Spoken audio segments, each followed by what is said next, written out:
dan sejahtera, saling mendoakan di antara kita. Jawabnya waalaikumsalam. Jawabnya waalaikumsalam. Hai teman-teman soleh-solehah yang dirahmati oleh Allah, bagaimana kabarnya hari ini? Yang ditanya teman-teman di rumah bukan Dindin. Iya, aku juga baik. Ya udah. Semoga semua dalam keadaan sehat walafiat ya.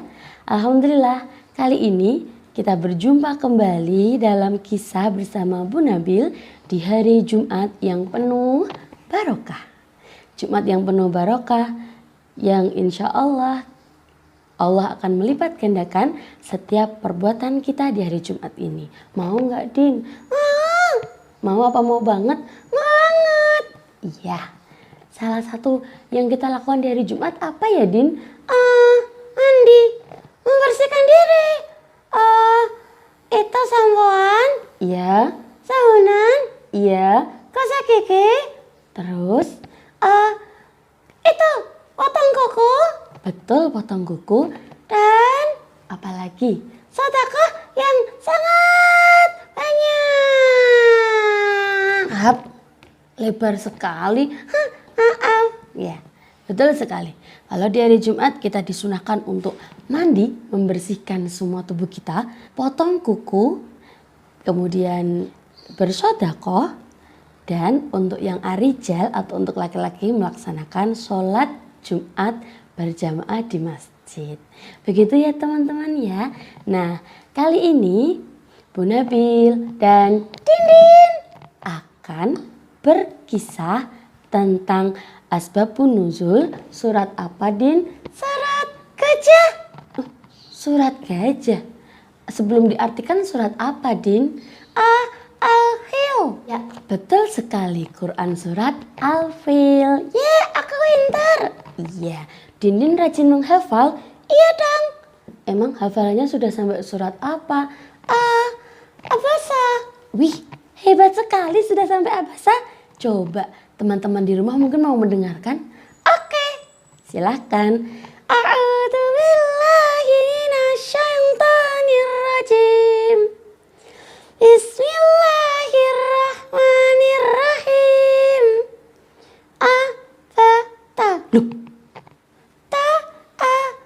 Loh, kok begitu? Abasa bukan begitu.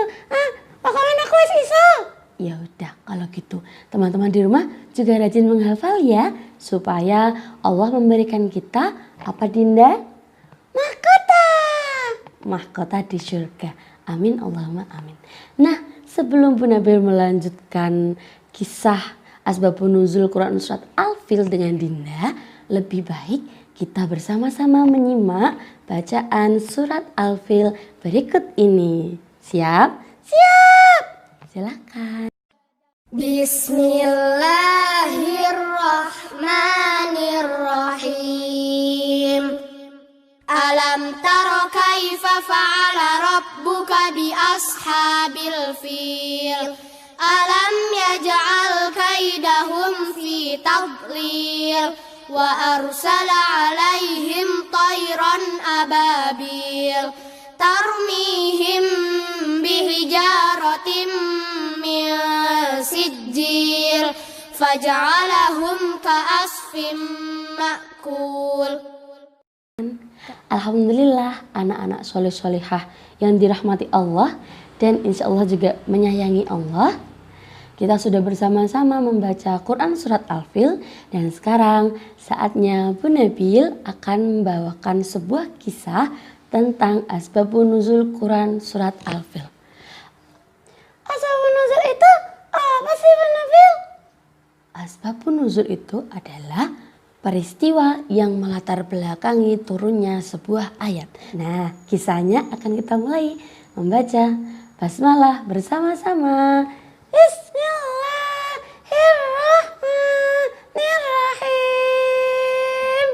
Bismillahirrahmanirrahim.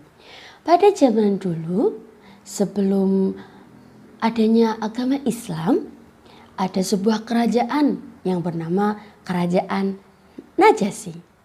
Dan seorang raja yang bernama Abraha. Ada raja bernama Raja Abraha yang tinggal di negara Yaman. Nah, si Raja Abraha itu baru saja membangun sebuah gereja yang sangat besar. Kalau para kaumnya di negara Najasyi tadi, itu kalau melihat gerejanya itu mengangkat kepalanya sampai peci yang ada di kepalanya itu jatuh, teman-teman. Nah, saking tingginya gereja yang dibangun oleh Raja Abraha itu. Dindin tahu nggak nama gerejanya apa? Tahu. Apa? Al-Kumis. Hah? Apa? Al-Kumis. Kumis kan yang ada di sini itu namanya kumis. Nama gerejanya adalah Al-Qulais. Gereja itu memang sangat besar. Abraha ingin membuat gereja yang sangat besar dan menyuruh semua kaumnya untuk beribadah di gereja itu. Tidak hanya kaumnya, teman-teman, tapi semua bangsa Arab juga diperintahkan Abraha untuk beribadah di dalam gereja Al-Qulais itu. Tapi sayangnya orang-orang Arab menolak, teman-teman. Kenapa? Kan gerejanya besar. Gereja itu untuk umat beragama apa ya? Kristen. Iya, betul. Dan pada saat itu, meskipun belum ada agama Islam, orang-orang Arab itu sangat mensucikan bangunan yang ditinggikan oleh Nabi Ibrahim. Bangunan apa? Bangunan Ka'bah. Orang-orang Arab sangat menentang apa yang disampaikan oleh Raja Abraha. Bahkan ada yang namanya suku Quraisy yang sangat tersinggung dengan perintah Raja Abraha. Saking tersinggungnya, orang-orang Quraisy itu membuat rencana yang jahat dengan menghancurkan, memporak-porandakan, bahkan tega mengeei. Mengeei itu loh yang kuning-kuning, baunya nggak enak. Jarak. Iya, betul. Sampai kotorannya itu ditempel-tempel di dinding gereja Qulais. Setelah memporak-porandakan, keesokan harinya Raja Abraha tahu, teman-teman. Apa yang terjadi dengan gerejaku? Kata Abraha. Abraha marah. Abraha mengatakan kepada para penjaganya, "Wahai penjaga, siapa yang berani-beraninya merusak gerejaku?" "Aku nggak tahu." Iya, penjaganya belum jawab. "Siapa yang berani membuang kotoran di sini? Kurang ajar, aku akan balas dendam," kata Raja Abraha. Nah, dari situlah peristiwa mengapa Abraha sangat ingin sekali menghancurkan Ka'bah. Karena Abraha ingin balas dendam. Apa yang mereka perbuat kepada gereja Al-Qulais, maka itulah yang akan Abraha perbuat di Ka'bah. Kata Abraha seperti itu. Lalu sang penjaga bilang, "Wahai Rajaku Abraha, aku tahu itu adalah orang-orang Arab," kata penjaganya. "Tergantung itu tuh kayaknya suku Quraisy kesini dan memporak-porandakan." Mendengar apa yang disampaikan oleh penjaganya, Abraha marah. Abraha murka, teman-teman. Abraha memerintahkan semua pasukan berkuda, semua pasukan unta, pasukan pemanah, pasukan pedang, dan yang paling besar yaitu pasukan gajah. Nah, ini kenapa Allah menurunkan Quran surat Al-Fil. Sebenarnya itu gajahnya tidak banyak, teman-teman. Gajahnya hanya beberapa. Tapi Abraha mengeluarkan gajah yang sangat besar sekali. Bagaimana, Din? Besar sekali. Betul.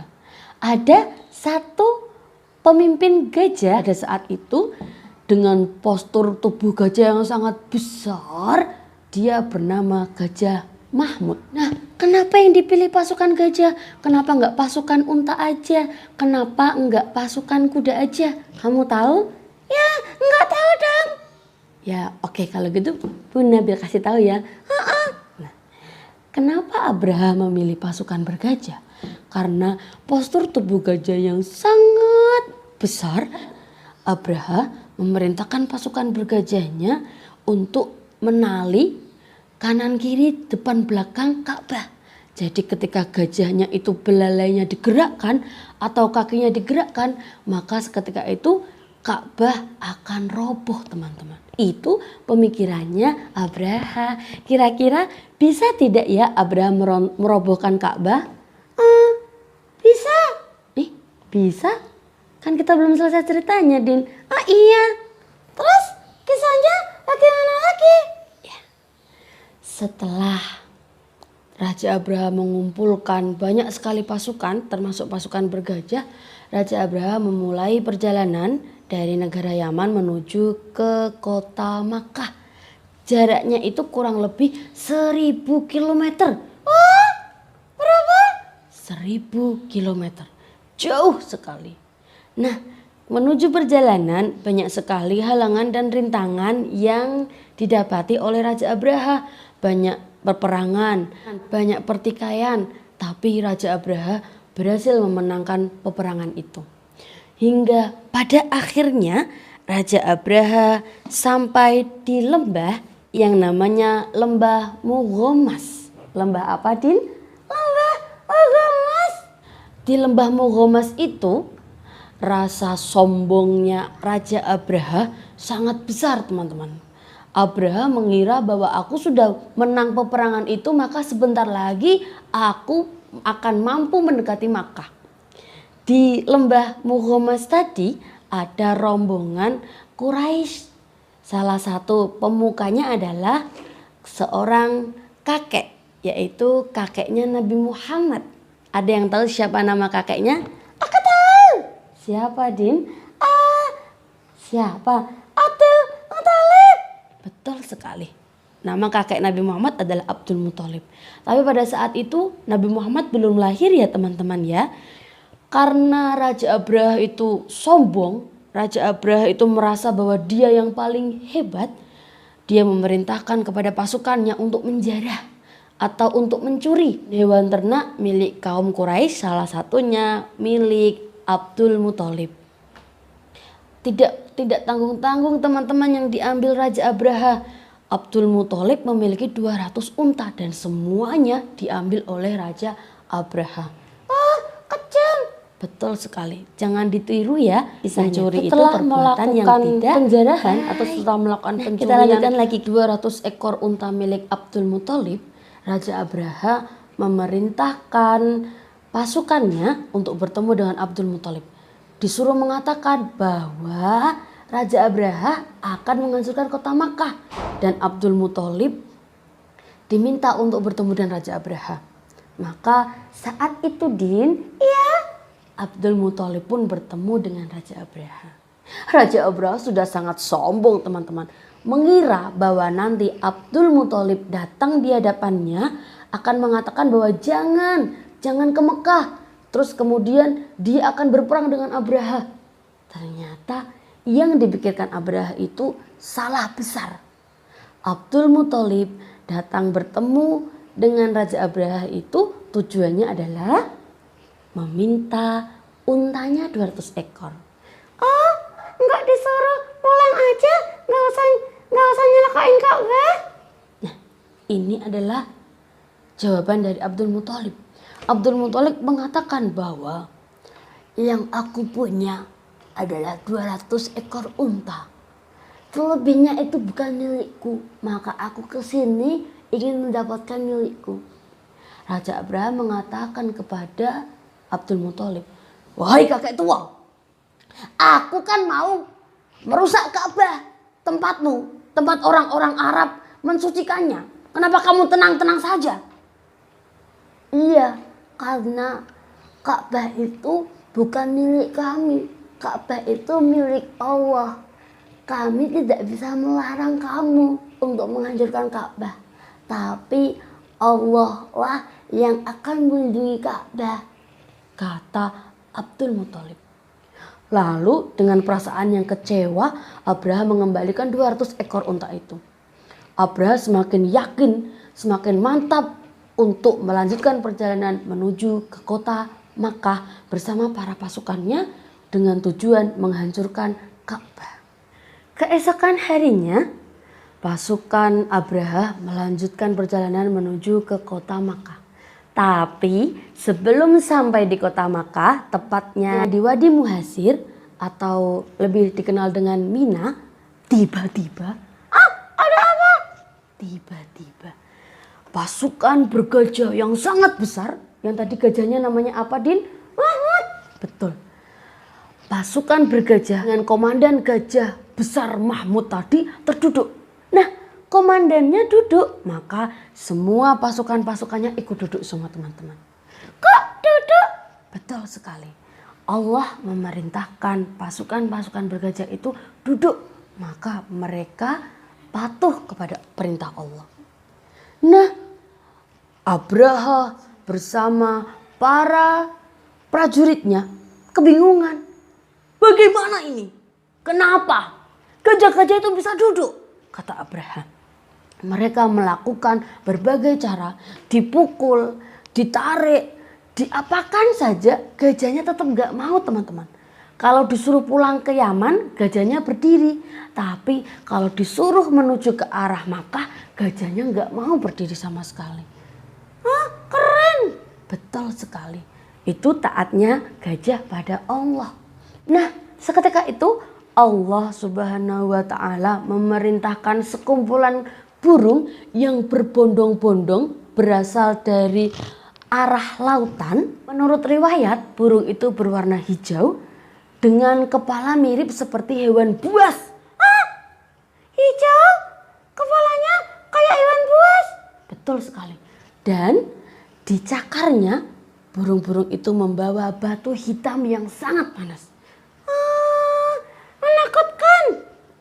Kemudian Allah memerintahkan burung-burung itu untuk melempari batu-batu panas itu kepada pasukan Abraha dan prajuritnya. Nah, batu-batu panas itu teman-teman, jika mengenai kulit kita, maka akan menyebabkan gatal-gatal. Ketika digaruk, maka dagingnya itu akan terkoyak.